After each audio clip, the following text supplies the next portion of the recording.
Starting this process off on the right foot, I took the Pantone 200 and I thinned it with some water to create my underpainting. Now this is a very important step in my artwork as it's essentially my mood setter. And going in with red meant that I wanted something warm and very passionate. I wanted this energy, and by layering the red in, I'm essentially adding that element of warmth and life and passion into the piece. I want to have this energy to it, and I also am being very loose in this step. I'm just applying it very casually. I'm not focusing on being precise with it. Because this is my underpainting, I will be building up the layers from there and I can refine it more. This is just a rough guide. So if this looks a little loose to you, don't worry, it's meant to be loose.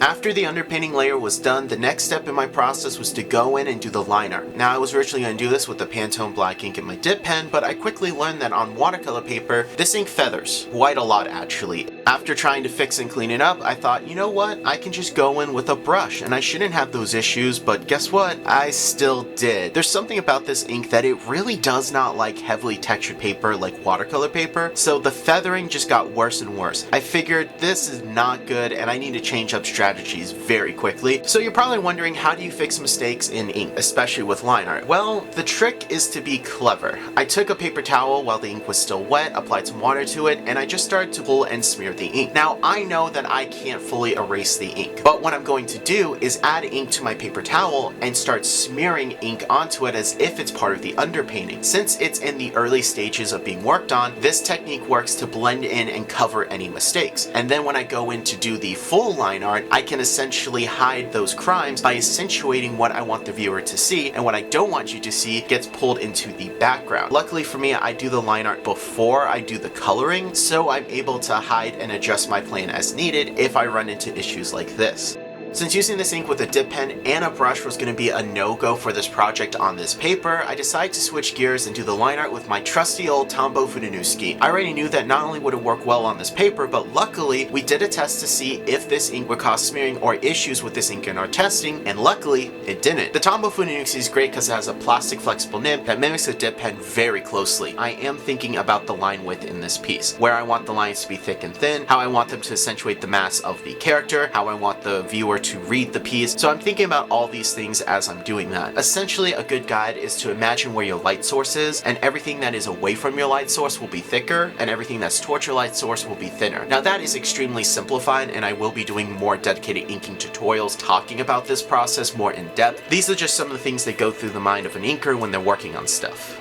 The next step in my process was to go in with that 100% black and fill in the areas, and I really enjoy this process. It's always super relaxing and enjoyable for me. Now, I do want to highlight, as some of you probably are wondering, well, didn't you have any feathering issues like you did when you went to do the line art? And the answer to that is surprisingly no. I think what happened is that the Tombow Funanuski essentially created a barrier that prevented the ink from bleeding onto it and spreading out in ways that I didn't want. That's my best guess. I have seen that happen with other mediums, so that's what I'm assuming happened here. The Pantone black ink, while super dark, gets absorbed heavily into this watercolor paper, so I went in with multiple layers to create a sense of depth, essentially what I would do with an ink wash but without the water, and I really enjoyed the process even though I normally don't do it with wrath. I do also want to highlight that I think these inks were not made for watercolor paper, as that absorption is just so drastic that you're essentially having to layer multiple times to get that true color. Luckily for me, not only in this project but in most of my projects, I actually prefer that because it allows me to create depth, shading, highlights more easily, but I know to some people that may be annoying. I also pretty much exclusively in this step use my Winsor Newton Cotman Round 3. It's a really solid brush, it's synthetic, holds a decent amount of ink, and it also allows me to cover both a large area and work in the finer detail areas when needed. I could have easily used my quill, but I saved that for the next step. Speaking of that next step, here we are with the 100% red, and this was such an enjoyable process. I actually enjoyed this process a lot more than I did the previous one, which is normally my favorite step because I really was able to bring this piece to life and use the most gorgeous red ink I have ever seen in my life. This thing is so beautiful. I want to highlight a couple things. For one, I am going in with more of a watercolor approach for the coloring. In addition, I'm also using the brand new Da Vinci Cassano quill, specifically 0, to go in and do pretty much all the layering. A quill is a phenomenal brush that you can use to get both small and large detail all at once. It's a great tool to have, and it was something that made this project even easier. Now, I initially started to layer the red onto wrath, really building up those values and depth, and this was just a process of layering, waiting for it to dry, layer some more, and also layering when it's still wet for a smoother blend. So it's knowing when to go in with wet on wet or wet on dry. Again, I'm using watercolor techniques with this because essentially I'm treating this ink as a liquid watercolor, and man, was it really coming together to create something absolutely beautiful.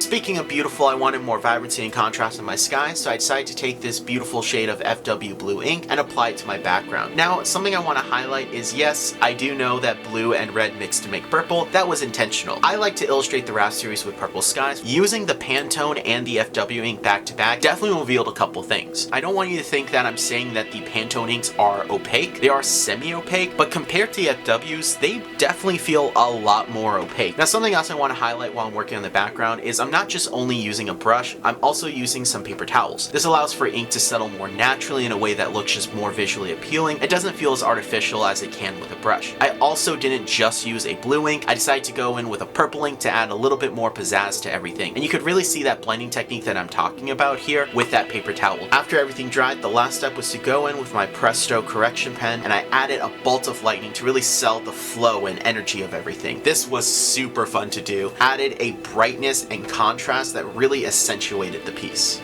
Now that the background's done, you're probably thinking that's it, but there's one more step we need to do, and that is the finishing touches. This is what really takes the piece from looking good to looking amazing. I brought out my homemade poster paint, which is a combination of whitewash, water, and congealed oxgal pre-mixed in a jar, and added it as a highlight. While I am only putting it on the white areas of his costume, I'm actually not covering all of the white because I want to make sure that we still have part of the underpainting showing to again sell the three-dimensional look to the piece and add that weight and mass to everything. And now probably for a technique that you all are really excited to hear about, how to make the rain. What you want to do is take a ruler and add some tape to it. And then I took some fluid acrylic paint and then painted the edge of the ruler with it and then just stamped it onto the page. This is super easy to do and it creates really nice, really thin, clean lines. Really does add so much to add just that little element of life and realism and depth and unifies everything perfectly to the piece.